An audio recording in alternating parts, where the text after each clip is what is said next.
Respected Professor A. Samaration, Associate Dean of School of Arts and Science and also HOD Department of Computer Science, and the HODs of all departments, faculties, a resource person, Dr. Veeramani, and the vote of thanks given by Dr. S. Sadish Kumar sir, my dear students, good afternoon to all of you. First of all, I thank to the organizing team and also selecting this topic, lean startup and a minimum viable product / business. See, nowadays the trend is changing. Once upon a time, our thought, effort are how to be an educated person. Because if you are qualified, you can get a better job, better salary, and you can raise your family to the better level.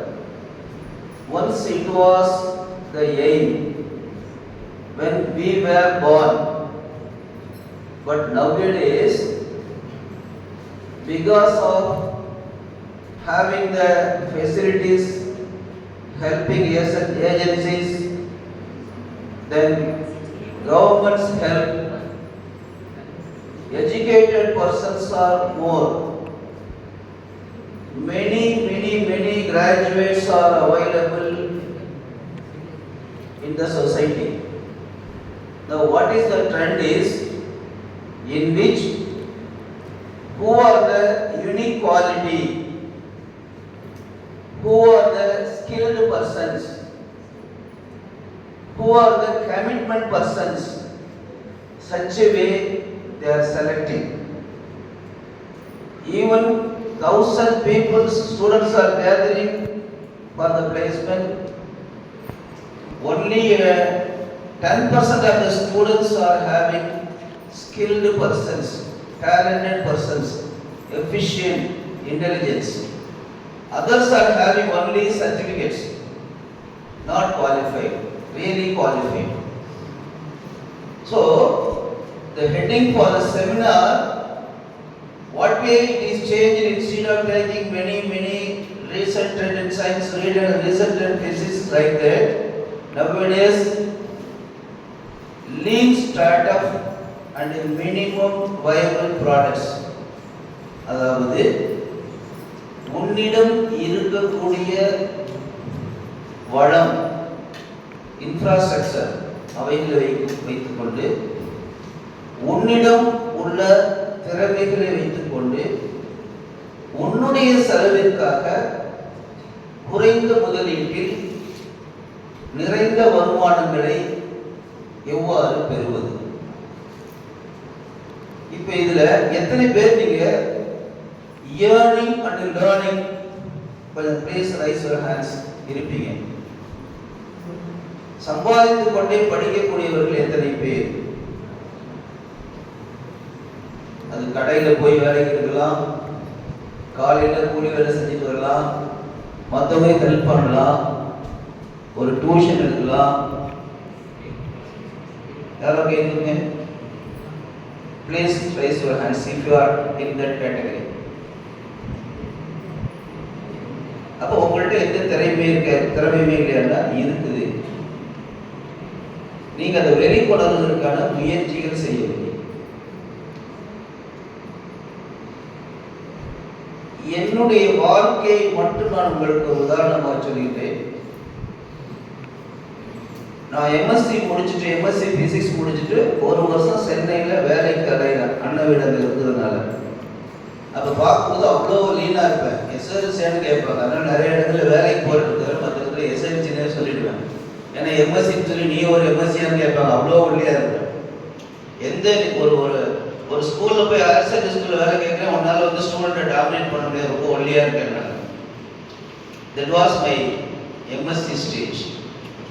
ஒரு வருஷம் வேலைக்கு அலைஞ்சு பார்த்துட்டு 85ல் மீண்டும் என்னுடைய ஊரை துவக்கி வருகிறேன்.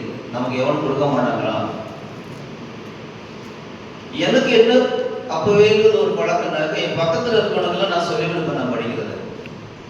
ஈவன் 10th இங்கிலீஷ் கிராமர் முதல்ல மேக்ஸ் முதல்ல என்ன படிக்கிறோன்னு நான் சொல்லியிருக்கேன். இது என்னுள்ளேயே ஊர் இருந்துருக்குது. வந்த உடனே ஒரு பெரிய டுட்டோரியல் சென்டர் வச்சு நடத்துறவன் என்னை வந்து கூப்பிடுறான். என்ன நடத்துறது கூப்பிடுறான்? இங்கிலீஷ் நடத்துறது. 10th இங்கிலீஷ் கிராமர், நான் பிசிக்ஸ் எம்எஸ்சி. ஏன்னா எனக்கு வந்து தெரியும் நான் சொன்னதுனால கூப்பிடுறான். அதில் 100 பேர் உட்கார்ந்துருப்பாங்க. ஒப்பந்தம் எப்படின்னா, நான் வேலைக்கு வர மாட்டேன் அப்படின்னு. அப்போ 2 பேரும் பார்ட்னரா, அவன் வந்து ரொம்ப நாளாக வச்சு நடத்திட்டு இருந்தான். என்கிட்ட திறமை இருக்குது எனக்கு தெரியும், அது அவனுக்கும் தெரியும். என்கிட்ட ஐடியா இருக்கு, அவன்கிட்ட மூலதனம் இருக்கு. இதுதான் ஸ்டார்ட் அப். அப்போ நான் சரின்னு சொல்றேன். நான் போய் கிளாஸ் எடுத்துருந்து அது பாட்டு பல மடங்கு ஸ்ட்ரென்த் ஒரு 2 மாசத்துலேயே இருக்குது. அவனுக்கு ஆசை வந்துருச்சு, நான் உங்களுக்கு சம்பளம் தான் தரேன்னா வேண்டான்ட்டு வந்துட்டேன். இந்த கட்சி மாறினு ஒரு கட்சி ஆரம்பிப்போம்ல, எல்லா பசங்களும் என்னோட வந்துட்டான். இதுதான் என்னுடைய வருமானத்தினுடைய தொடக்கம். அந்த வருஷமே அதுக்கு எடுத்து பூண்டி காலேஜில் வேலைக்கு போனேன். 525 தான் சம்பளம், பிசிக்ஸ் லெக்சரருக்கு. இங்கே டியூஷனில் 4000 சம்பாதிப்பேன். கொஞ்சம் யோசிச்சு பாருங்க. அங்க பேருக்கு பேராசிரியர், 525 பேராசிரியர். இப்போ நீங்கள் எனக்கு மாச சம்பளம் குறைச்சல 4000 சம்பாதிப்பேன். அது மட்டும் இல்லை, சொசைட்டியோட கான்டாக்ட். இப்படிதான் என்னுடைய பயணம் தொடங்குது. ஹையர் செகண்டரி போனால் நான் என்ட்ரன்ஸ் கோச்சிங் எடுக்க ஆரம்பிச்சிட்டேன். நீ யார் என்ன இன்டர்வியூ பண்ணுறதுன்னு சொல்லி போனால் அங்கேயே நான் செலக்டட். காலேஜை விட்டு ஹையர் செகண்டரி ஸ்கூலுக்கு போகிறேன். அங்கே கிடந்த more than 35,000 டாக்டர்ஸ் ப்ரொடியூஸ் பண்ணுறோம். 30,000 டாக்டர்ஸ் ப்ரொடியூஸ் பண்ணுறோம். என்ட்ரன்ஸ்னா +2 லெவல் ஃபிசிக்ஸில் நீ என்ன வேணாலும் இப்போ என்ன கூட வந்து டெவலப் பண்ணிட்டேன். தென் மீண்டும் கல்லூரி எனக்கு இன்று வருது. எந்த topic ready take it because I May all the fundamentals. அங்கே மட்டும் டாபிக் கொடுத்தா சர்வசாதாரணம் எடுக்கிறேன். Government college selected. இதை தூக்கி போட்டு கவர்மெண்ட் காலேஜுக்கு வந்தேன். இதுதான் என்னுடைய லீன் ஸ்டார்ட் அப். அப்ப என்னிடம் உள்ள திறமை அது மட்டும்தான். ஒரு சாதாரண எளிய விவசாய குடும்பத்திலிருந்து இன்னைக்கு சென்னையில ஒரு வீடு பையனுக்கு வாங்கி கொடுத்துருக்கேன், கார் வாங்கி கொடுத்துருக்கேன். தஞ்சாவூர்ல டெவலப்டா இருக்கிற பெருமைக்காக சொல்ல வேண்டாம், தயவுசெய்து தற்போது நினைச்சுக்க வேண்டாம். எங்க வீட்டு மூலமும் வரல, எங்க வீட்டுக்காரமா வீட்டுக்கு வரல. நான் அரசியல்வாதியும் கிடையாது. சம்பளத்தை வச்சு இவ்வளவு வர முடியுமான்னா முடியாது. அப்ப எனக்கு இந்த தெய்வம் எது? உங்க மாதிரி மாணவர்கள் தான். அதனால எனக்கு இன்னும் இந்த மாணவர்களோட நிக்கிறதுல ஒரு சந்தோஷம். உண்மையா சொல்றேன், என்ன கவலை இருந்தாலும் நான் மாணவர்களுக்கு ரொம்ப சந்தோஷப்படுவேன். ஏன்னா நம்ம கடந்து வந்த 40 இயர்ஸ் எக்ஸ்பீரியன்ஸை சொல்லணும்னு சொல்லிட்டு ஒன்னொன்னே நம்ம எப்படி வந்தோம், என்ன டெவலப் பண்ணோம், என்ன செஞ்சோம், இது நான் சொல்ல வந்தது என்னுடைய வரலாறுக்காக அல்ல. இன்னைக்கு எப்படி இருக்கோங்கிறது தெரியும். And also learning is a continuous process. அவ்வளவே இல்லை. எம்எஸ்சி படிக்கிறேன், பிஎட்னாக்க ஸ்கூலுக்கு தேவை. அடுத்து எம்எட் படிக்கிறேன், எம்ஃபில் படிக்கிறேன், பிஜிசி படிக்கிறேன், பிஜிடிபி படிக்கிறேன், எம்டெக் படிக்கிறேன், பிஹெச்டி பண்றேன். இப்படி பண்ணிட்டே இருக்கேன் தொடர்ந்து. ஒரு சைடு லேர்னிங், இன்னொரு சைடு ஏர்னிங், இன்னொரு சைடு கவர்மெண்ட் சேலரி. அப்போ உங்களால ஆனாவனை நடத்த தெரியாதா? ஆனாவனை தெரியல, ஏபிசி தெரியுமில்ல, கூட்டல் கழித்தல் தெரியும். உங்கள்ட்ட ஒரு மூலதனம் மட்டும் நான் சொல்றேன். கூட்டல் கழித்தல் தெரியுமில்ல. அப்ப வீட்டுல எய்த்த வீடு பக்கத்து வீடு ஒரு ஆளுக்கு ஃப்ரீயா நடத்துங்க. அது 4 ஆளை கூட்டிட்டு வரும். இந்த ஒரு ஆளுக்கு சொல்லிடுங்க, உனக்கு காசு தான் ஃப்ரீன்னு சொல்லிடாதேன்னு. அப்ப 4 பேரோட வருமானம் உனக்கு கிடைக்கும். These are all the small tips. அப்போ உங்க லெவலுக்கு நீங்க செய்யும் பொழுது, நீங்க படிக்கும் போது படித்ததை விட மற்றவர்களுக்கு கற்றுக் கொடுக்கும் பொழுது அதிகமாக ஆழ்ந்து படிப்பீங்க. உங்களுடைய நுண்ணறிவு டெவலப் ஆகும். உங்களுக்கு ஒரு கான்ஃபிடன்ட் கிடைக்கும். எதையும் ஃபேஸ் பண்ணக்கூடிய தன்மை. That is called commitment. நான் 6 மணிக்கெல்லாம் டியூஷன் அடிக்கணும். அப்போ 5 மணிக்கே எழுந்திருச்சு, அப்பெல்லாம் 4:30 மணிக்கு எழுந்திருச்சு இங்கிலீஷ் மீடியத்தை மனப்பாடம் பண்ணிட்டு பாடம் நடத்துறதுக்கு சரியா வராதுன்னு சொல்லிட்டு 6 மணிக்கு நான் குளிச்சு முடிச்சு 6 மணிக்கு டியூஷன் நினைக்கிறேன்னா நான் அப்படியே 6 மணிக்கு எழுந்திரிக்க முடியுமா? அப்ப டியூஷனுக்கு கமிட்மெண்ட்டை நான் வச்சுக்கிட்டேன். வந்து இட்லி தோசை எல்லாம் ரசத்தை ஊத்தி பனைஞ்சு தின்னுட்டு ஓடுவேன், டயர் இருக்காது. அதுலேயே டீயை ஊற்றி அப்படியே குடிச்சிட்டு போவேன். பல நாள் வாழ்க்கை எனக்கு இதுதான். ஏன்னா அந்த அளவுக்கு டைம் பவுண்டடு. நைட் 8 மணிக்கு பேசினா வாயை திறந்த சவுண்டு வராது, நாக்கு வலிக்கும். அவ்வளவுதான் சொல்றேன், நாக்கு வலிக்கும். அந்த மாதிரி உழைப்பு கிட்டத்தட்ட 40 ஆண்டுகள்.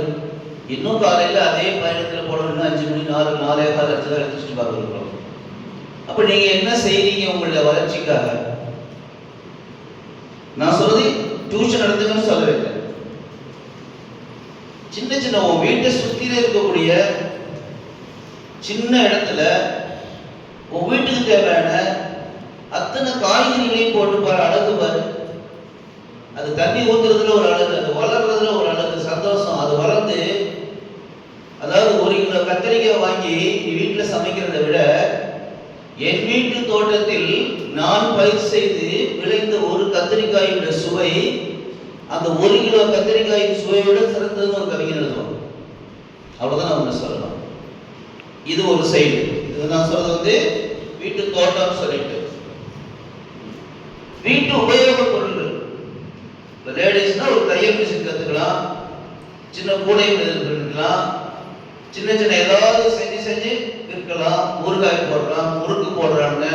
கடையில போட சித்தி முறுக்கு, மாமியார் முறுக்கு எல்லாம் வந்துட்டு ரொம்ப ஃபேமஸாக இருக்குது. கடைகளில் கிடைக்க மாட்டேங்குது. ஏதோ குடிசை தொழில் மாதிரி ஒரு 4 பேர் சேர்ந்து அழகா போடுறாங்க. இங்க நம்ம புதுகோர் ஸ்ட்ரீட் நினைக்கிறேன், ஈவினிங் 7லேருந்து 8 2 பொண்ணுங்க வச்சுருந்தீங்க டிஃபன். அங்க இருக்கிறது வந்து ஒன்லி சப்பாத்தி மட்டும்தான், சப்பாத்தி இட்லி மட்டும்தான் இருக்கும். நான் அதுங்களை பார்த்து நிறைய பேர் கடையில் வாங்கினா அதுக்கிட்ட போய் வாங்குவேன்.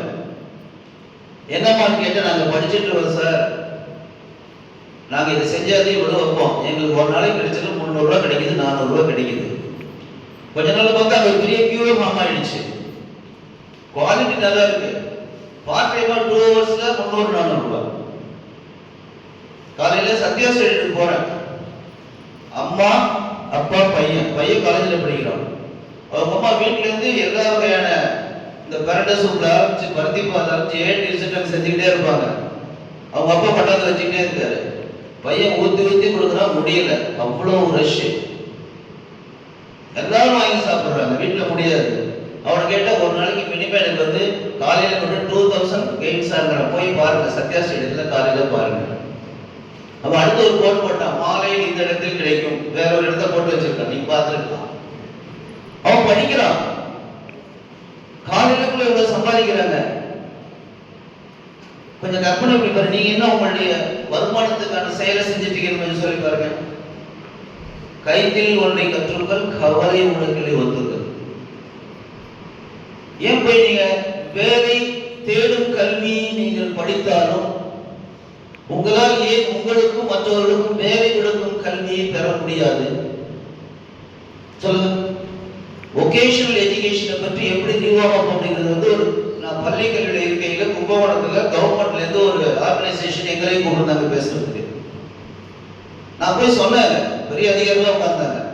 மேலை நாடுகள்லாம் காலையில வந்து கல்வி, மதியம் அத்தனை மாணவர்களும் தொழில் செய்ய வேண்டும், அதில் வரக்கூடிய பொருட்களை விற்று அதில் வரக்கூடிய வருமானத்தை பையனுக்கே சம்பளமாக கொடுத்து கொண்டிருக்கிறார்கள். இன்னும் இந்த மேலை நாட்டை பார்க்கக்கூடிய நம்ம ஆட்கள்லாம் எம்எல்ஏ எம்பி எல்லாம் போய் சொகுசா இருந்துட்டு வந்திருக்காங்கன்னு நினைக்கிறேன். அதுல தலையிட விரும்பல. லண்டன்ல இருந்து என்னுடைய அண்ணன் பையன் வந்திருக்கான் ஃபேமிலியோட. அவன்கிட்ட கேட்டா அங்க ஹைபிரிட் மோட்ல கார் போயிட்டு இருக்கான். வாட் இஸ் ஹைபிரிட் மோட்னாக்க 30 கிலோமீட்டர் வரல அது பேட்டரியில ஓடும். 30 கிலோமீட்டர் வந்தாவே அதுக்குள்ள பேட்டரி அதே மாறிக்குமா. பொல்யூஷன் கிடையாது. 30 தாண்டாதான் வந்து ஃபியூல் எடுத்துக்கும். அப்போ பொல்யூஷன் லெஸ் உருவாக்கி இருக்கிறாங்க. அங்க எல்லாமே ஸ்கில்லுக்கு தான் முக்கியத்துவம் கொடுக்குறாங்க. ஒரு பெயர் சூட்டு விழா ஒரு 3 மணிக்கு வரான் அவன் ஃபேமிலியோட. அவன் பையன் 9வது படிக்கிறான். சாப்பிட ஷேர் பண்ண 9வது படிக்கிறான். என்னடா பேர் ஒன்று சொல்ல மாட்டேன்டா இப்ப சொல்லுங்க, நான் உங்களுக்கு பிளான் பண்ணீங்கன்னா வேற வாயாரத்தை சொல்ல போறீங்க, நான் வேற மாதிரி மாத்தி காமிக்கிறேன்றான். சொன்ன பிறகு நான் சொல்றதெல்லாம் வாங்கி கொடுங்கன்றான். சரி விடுறா, அவன் சொல்ல படிக்கிறது 9வது கண்டம் இல்லை. போறான், என்னென்னமோ வாங்கிட்டு வரான், யாருக்கும் தெரியாம. இந்த ஜன்னல் தான் இதுக்குள்ள உள்ள அழகா லெட்டர்லாம் கட் பண்ணி மூடி வச்சுட்டான், யாருக்கும் தெரியாம. எல்லாரும் அதுக்கு அடுத்து பார்த்தா ஒரு கம்ப்யூட்டர் கொடுங்கன்றான். அதுல பேரை போட்டு இஷ்டத்துக்கு போட்டோ கிட்ட டிசைன் எங்களுக்கு தெரியவே இல்லை, அவன் என்ன செஞ்சானே தெரியாது. சரி எல்லாரும் போட்ட பிறகு பேர் என்னன்னு சொல்லுங்க, நீங்க யாரும் சொல்லாதீங்கன்னு சொல்லிட்டு அந்த பெரியவங்க போட்டு 2 சாதாரண ஜன்னல் ஸ்கிரீனு இது 2 எடுத்து வரான். அங்க அழகா டெக்கரேட் பண்ணிருக்கான் அந்த பேரை. அடுத்து இந்த சைடு பெரிய எல்சிடி டிவி இருக்கு, அதை போட்டுதான் அடுத்து டிசைன் தாண்டி தாண்டி ஒவ்வொரு லெட்டரும். அவன் படிக்கிறது 9வது. நம்ம பிள்ளைங்களுக்கு ஒரு வீடியோ எடுனாக்க யோசிக்கிற, ஒரு போட்டோ எடுனா யோசிக்கிற. அப்போ they are giving important only for the skills, not for the கல்வி. அதனாலதான் இந்த மாதிரி தலைப்புகளை மாணவர்கள் கொண்டு சொன்ன போடுறதுல கொரோனா அது இது நாக்குன்னு உங்கள்கிட்ட கொண்டு படிக்கிறதுக்கு குப்பையில போடு. உன்னோட திறமைக்கு தான் மதிப்பு. சிலபஸ் இருந்தா கூட நோட்ஸ் கிடைக்கும், ஒரு மாசம் உட்கார்ந்தேனாக்க படிச்சுட்டு பாஸ் பண்ணிட்டு போயிடுவேன். செகண்ட் ஹாஃப் நீ என்ன செய்யற? ஒரு வாரத்துக்கு ஒரு ஸ்கில் டெவலப் பண்ணி பாரு. உனக்கு எவ்வளவு தன்னம்பிக்கை வருது, எவ்வளவு உற்சாகம் வருது. நான் என்ன விட்டா நான் நீட் கோச்சிங் நடத்துவேன், என்னால முடியும். இப்போ என்ன சேலஞ்ச் பண்ணி பிசிக்ஸ் ப்ராப்ளம் எது வேணாலும் ப்ளஸ் 2ல ஐ கேன் சால்வ் இட்.